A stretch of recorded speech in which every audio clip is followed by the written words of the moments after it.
So, platformers.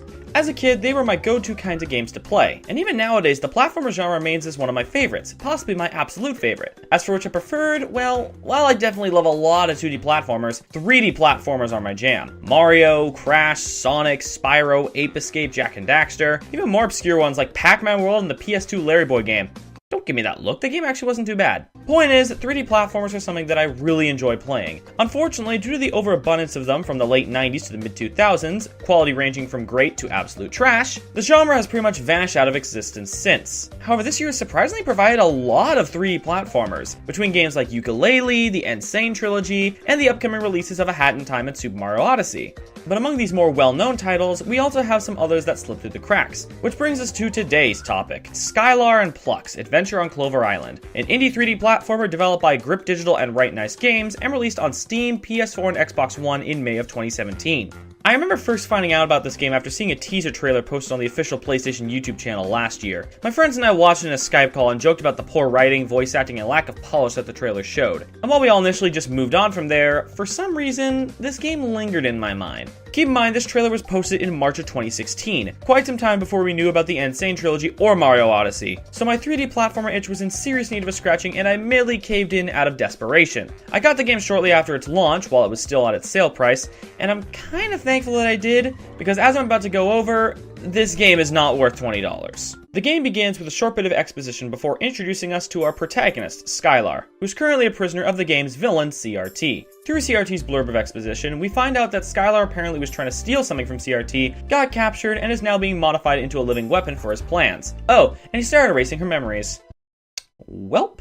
Once CRT leaves the scene, Skylar's new mechanical arm starts talking, and deactivates her shackles, allowing her a chance to escape her confinement. And the game begins with a tutorial section, going through all of Skylar's initial abilities. Now, if there's one thing I'll definitely give this game, is that controlling Skylar feels pretty good. She doesn't move too fast or too slow, she's got the right amount of weight and distance in her jumps, and the controls are perfectly responsive. Skylar's got your standard jump and double jump, but as means of attacking, she has a punch that she can chain up to 3 in a row, a spin attack, and a ground slam. All 3 attacks have impact to them, but the punch attack has a bit too short of a range to really be that viable in combat, especially compared to the spin attack, so you'll almost never find yourself using the punch. Only problem with the spin attack is that the cooldown between them is a bit too long, and as you'll see later on, it can lead to some pretty cheap hits from enemies. She also has a grappling hook that she can use to pull out platforms and swing off these notes a la Ratchet and Clank, one of the games that this is clearly based off, though it's really not used outside of these 2 instances. Bit of waste potential there, honestly. Anyway, she makes it to the end corridor and CRT talks about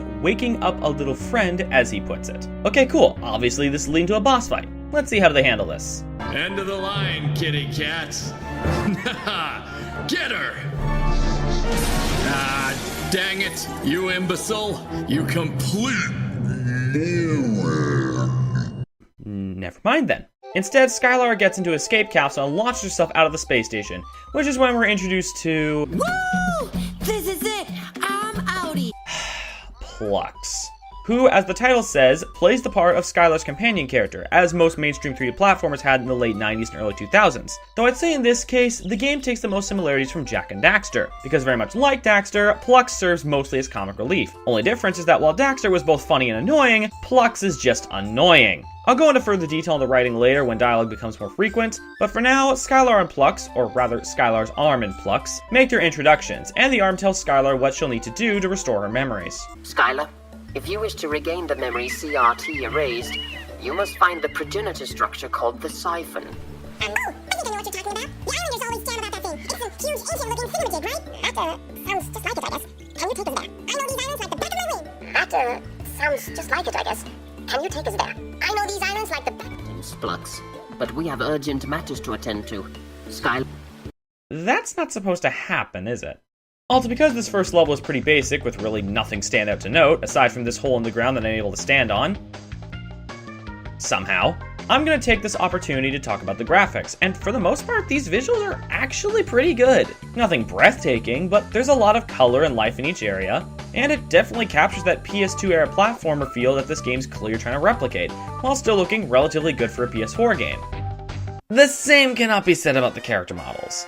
Even on PS2 standards, these models look bad. Especially the faces. Like, you need medication or something? Do we need to put you down? So we make our way towards the main part of the island and get to this small village where we find this thing, trapped in a cage, which can only be unlocked by the gems you've collected on the way there. These gems are the game's main collectible, kind of like coins or rings, and they serve two purposes. One, they gradually fill up your health, and two, they're used to unlock the cages containing these creatures, which are called Loa. What are the purpose of Loa? Well, once you save a certain amount, you can get a health upgrade from the first one you saved, which is actually the village elder. Speaking of which, once you rescue her, she proceeds to explain what exactly is going on, or as Plux puts it, But what in the name of funk is going on? the Elder explains that CRT was trying to extract the energy from this ancient machine called the Siphon by stealing one of its 3 fuses, while the other 2 fuses flew off to the place of origin. And now it's up to Skylar to restore the 3 fuses, with Plux tagging along to help guide her through the island that he supposedly knows so well. Plux, I know you haven't embraced Clover Island as your home. I'm Plux, and these islands are my home. So this brings us to the first full world of the game, Clover Mountain. Stop me away for too long. I'm waiting for my papa to come and get me. He'll be back any day now. Oh yeah, I forgot to mention, there's this subplot about how Plux is waiting for his father to come back from... I honestly don't know where. The game never actually says where he went or why he left, which, considering how much the game beats into your head about this whole father subplot, you'd think they would go over that. And even with that in mind, you're gonna be disappointed with the result of this, believe me. Also, it's right at the start of Clover Mountain that we're introduced to the second type of enemy in the game, these missile-launching robots. And they are by far the worst enemies in the game. Their missiles travel far and like to seek you out like a bullet bill when you're in range, and these robots shoot them far too frequently, usually leading to at least one cheap hit on you before you're able to destroy them. And these enemies are very recurring, especially since the game only has 3 types of enemies. There's the barking TV robots, the missile robots, turret robots introduced later on, and that's it. They're not even differently colored or have altered attack patterns, they're exactly the same from start to finish. So you continue your way up Clover Mountain when all of a sudden CRT starts talking to you. How the crap are you doing that? I initially thought he was talking through the arm, but later in the game he seems surprised when he finds out that the arm has a voice mechanism in the first place. So how exactly is he talking to Skylar and Plux? The logic will be the least of your concerns at this point, especially now that Plux and CRT are starting to talk. Which brings me to the writing. You never heard of the mighty CRT? You pigeon? CRT? Does that stand for a cranky robot turd or something? Okay. I'm just gonna be blunt here. This game's writing is garbage, both from a narrative and dialogue point of view. It's clearly trying to go for a witty Saturday morning cartoon style of writing along the lines of something like Kid Icarus Uprising, except it lacks the wit part of doing that. About 90% of this game's dialogue is banter between Plux and CRT, and what should serve as comedy just comes off as dry and annoying. I'll admit that there's some jokes in this game that in any other game would probably be funny, but the problem here comes from another issue present in the game, the voice acting. A lot of the deliveries feel unnatural and help make lines that should be funny, well, not funny. For example, when you first use a swing note in the tutorial level, CRT asks what purpose the swing notes were supposed to have, and a comment like that could be funny with the right delivery and wording. But instead, these are our results. Bob? What do those things even do? She's getting away. See what I mean? As for the narrative, well, I'll go more into detail on that as the story progresses, but for now we continue our way through some basic platforming challenges before coming across our first upgrade, a jetpack that allows you to hover, rocket jump, and do a rolling dash. Now in hindsight, you can make some really cool platforming puzzles with these abilities, but the only one that's really used outside of this first world is the hover. Though now that I think about it, why was the jetpack really needed? 2 of its 3 abilities are almost never used, and its 3rd ability could have easily been done using Plux. The other mainstream platformer companions who could fly provide that ability, so why couldn't Plux? Actually, now that I think about it, why is Plux even here? The Elder claims that it's because Plux knows this island best and can guide Skylar, except the second world literally starts with him talking about how he's never been to this place because he wasn't allowed to. And he definitely hasn't been to CRT space before, so he's only really guiding her up Clover Mountain. Which, even then, that's a pretty straightforward path, so really he's only there to banter with CRT because Skylar's a silent protagonist. Which then begs the question, why is Skylar a silent protagonist? Like, there's legitimately no reason I can think of behind Skylar being a mute outside of following Jack and Daxter's footsteps. Which, granted, didn't make much sense why Jack was a mute in the first game either, but I digress. Back on topic, we enter this area with a bunch of bouncy mushrooms and our first puzzle. Pressing 3 buttons to open a gate. Riveting. Past the gate is more basic platforming, one of the only times I use the rolling dash just to quicken things up. Pass through a burning village, literally you enter the village, Plux and CRT banter a bit, and then you move on and forget about it like if nothing was wrong despite being a burning village, and we then reach the snowy part of the mountain, complete with... Celtic music?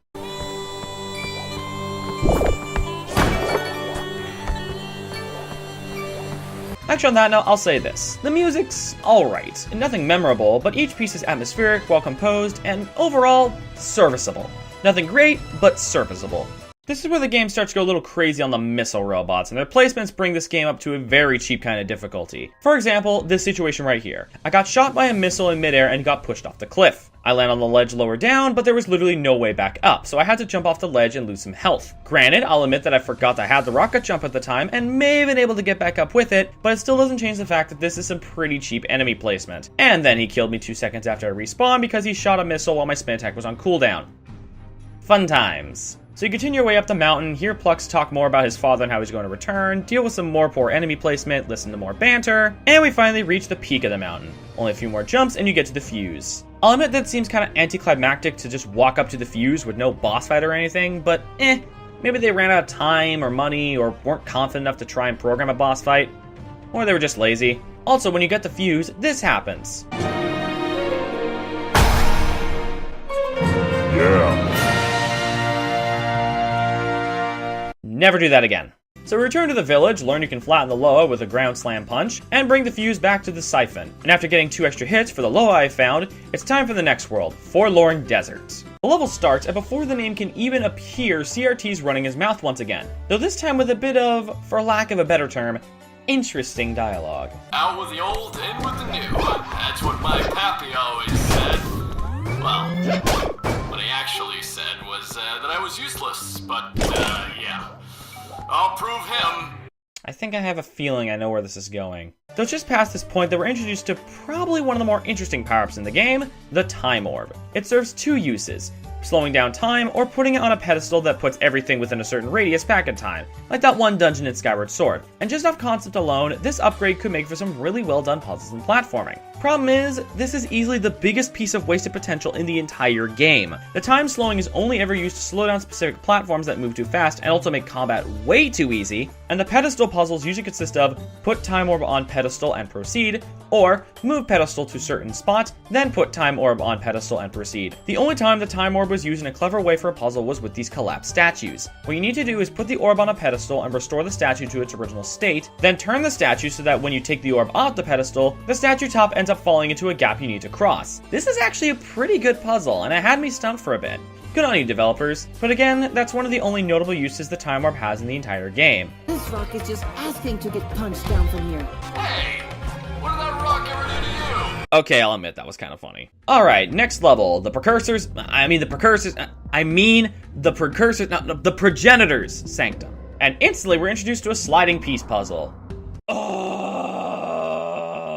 Yeah, I'm not too fond of the Precursor's Sanctum. Yeah, it has this statue puzzle I was talking about earlier, but most of the level, especially the second half of it, consists of these sliding piece puzzles. And for someone who's never enjoyed these, this is only going to equal fun times for me. Sweet grandmother's spatula. Somebody wrote that. The sliding puzzles start off pretty okay, progressively getting a bit trickier the further you go, before finally reaching this one that's utter bullcrap. First time I played through this game, I actually had to look up a guide on how to do this because the process to get this one done is ridiculous. This could entirely be a me problem. Again, I've never been a fan of these kind of puzzles, but yeah, I didn't like this part. Then after climbing up some ruins and this giant tree, you get the second fuse. Also, maybe it's just me, but that world felt like it went by way too quickly. Like, that whole world felt like it only took about 20 minutes. Oh, I forgot to mention that every time you get a fuse, you get some black screen exposition between CRT and one of his robot henchmen named Bob.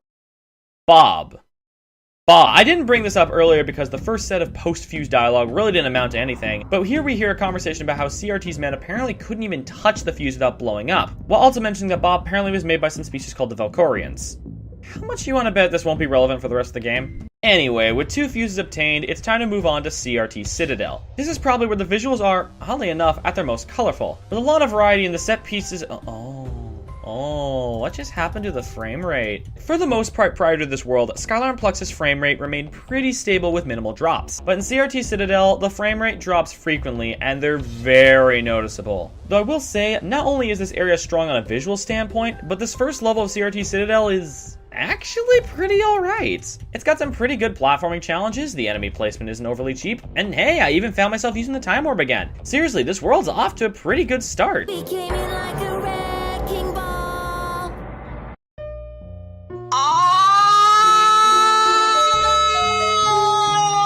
So after whatever that madness was, you jump down into the satisfactory. Ha! And gain access to, gonna be honest, probably my favorite part of this game, the magnetic glove. It's meant to be used for a few puzzles, and yeah, it admittedly can be a bit finicky to use, but why I love it is because it can also be used to pick up enemies.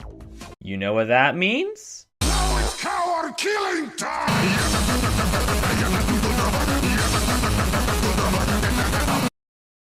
Though again, going through this level, it's honestly pretty good. It's got this mirror moving puzzle that's used rather frequently, but it's kind of fun to go through. It's one of the better puzzles in the game. Where'd all this effort suddenly come from? And gunning down a swarm of enemies with a magnified turret robot just feels really satisfying, even if the frame rate gets super bad during this part. So after a few more laser mirror puzzles, you drop down another hole and oh wow, these frame rate issues are getting worse. In fact, this whole area, Core of the Moon, which I thought this was a planet we were on, but I guess I was wrong, has easily the worst frame rate drops in the entire game, especially when using these moving magnets. Also, remember how Plux was going on about how he's been waiting for his father to return for him? Well, take a listen to how that subplot's resolved. Thought I heard you whining about your precious daddy coming to save you. Actually think he'll come back for you? No, I don't. For whatever reason, he's not coming back. And I know that now. But I'm moving on. Yep! Plux just literally out of nowhere gives up on the idea of his dad coming back. For the entire game, he's constantly name dropping his dad and about how he's gonna come back, and all of a sudden he comes out as if he's had a realization moment without the realization moment. Anyway, we make our way up these fans that cause Skylar's body to spaz out before finding the crushing ball again and using it to blow up the main reactor, causing CRT to... You maniacs! You blew it up! Ah, dang you! Gosh dang you all, you smell! Wow, that was bad. The Plux's response doesn't do much to help mend that wound. Thanks for everything, but we gotta get the funk out of here. Good luck, mother funky fresh. This takes us to a time crunch section, where you need to climb up the volcano before the rising lava reaches you, and this is simultaneously one of the best and worst parts of the entire game. On one hand, it's got some of the best platforming challenges, combining the swing nodes with using the magnetic glove to pull platforms together. It's actually pretty well made. But on the other hand, oh goodness gracious, it feels like the frame rate's dropping to single digits! So after that chaos, you get out of the reactor area, wipe out another wave of enemies, and then drop the crushing ball into a molten pool, only to reveal it was the fuse all along. How convenient. It's here that the game starts to reveal most of its major plot points, particularly that Bob was actually the one who called Skylar to steal the fuse from CRT, which led to her capture, and that Bob was the voice in the arm this whole time, though the second twist is treated as merely a minor detail by Plux. I guess we have more important matters to attend to, like the restoration of the siphon. And with that, the game comes to an end. Never mind, hello CRT. Yep, we finally get a physical reveal of CRT, and I gotta say, that voice does not suit that body. And the quizzacious little featherball. I finally get to make a pillow out of you. Seriously, add a filter or something. His average Joe sounding voice does not work with this design. Either way, he and Plux do some trash talking before revealing that the restoration of the siphon actually made extracting its power and weaponizing it way easier for him. And he does just that, laughing all the way. So you go up to CRT's space station and listen to a monologue about his daddy issues before finally approaching his control room. Bring it to... wait, a boss fight? Though, after fighting CRT, I can honestly see why they didn't do more boss fights outside of this one. Not to say it's the worst, but it's just really bland and kinda boring. But anyway, you beat CRT, and the final cutscene begins with the reveal that CRT is actually... a gerbil. I'm a whamster. Okay, fine. A whamster. But still, kind of an odd choice for a true identity. It's also revealed that CRT, or rather, Tiberius Julius, is a prince who's been exiled from his own kingdom by his father until he proves himself worthy by conquering a planet. This is literally Zuko's backstory. Just replace capturing the Avatar with capturing a planet, the amazing character arc with horrible attempts at witty humor, and being a human with being a gerbil. I'm a whamster. Shut up. But yeah, it's pretty much the same backstory. He even ends up joining with the heroes just like Zuko did. But unlike Zuko, who had time to develop and gradually warm up to the heroes and help them fight the Fire Nation, here it's basically, I don't have friends. We'll be your friends, even though you destroyed villages, imprisoned innocent people, and tried to conquer our planet. And before we can have a friendship hug, ooh yay, the space station's falling to the planet. Time for them all to die. Nah, CRT manages to save them and they land on the island safe and sound, much to my dismay. And we get an exchange that honestly feels like sequel bait. But what if my father finds out about all this? Hey now, let's burn that bridge when we get to it! And so the game finally ends with a friendship hug, and Bob narrating how each character developed as an individual, even though Plux's development was out of nowhere, and Skylar's wasn't made apparent whatsoever because she was the silent protagonist this whole time. That still utterly confuses me, and then the credits roll. That are unskippable. Had to end it off with one kick to the teeth, didn't ya? Okay, so apologies if this video went off longer than it should have. I'm still new to this review stuff. But yeah, long story short, Skylar and Plux Adventure on Clover Island is really not worth it. The frame rate makes the game borderline unplayable near the end, the story is poorly constructed, the writing is painful about 95% of the time, and even when you take all those out, the game itself is just boring. Outside of the final level and a few other puzzles, I never found myself having fun playing this game, and there's really no drive or incentive to pick up the game after you beat it. I mean, yeah, you could find all the Loa, but all they give you are health upgrades, which really won't mean much in the grand scheme of things if you've already beaten the game. Also, one last thing I want to mention about the game. So for the playthrough I did to record all this footage, where I played from start to finish and found around half the Loa in the game, how long did it last? Less than 2 hours. If you really want to get a 3D platformer on a modern console, stick with something else. Each system that Skylar and Plux is on has way better alternatives that'll give you your money's worth, both new games and re-releases. And again, you still got Mario Odyssey and A Hat in Time both coming out in October. But if you really want to play Skylar and Plux for some reason, wait until it's on sale, because there is no justification to pay 2 hours worth of a minimum wage job for a game that will last less than that time. Well, that's all I have to say for today. This has been Black Mage Maverick, and until the next video, have a nice day, everybody.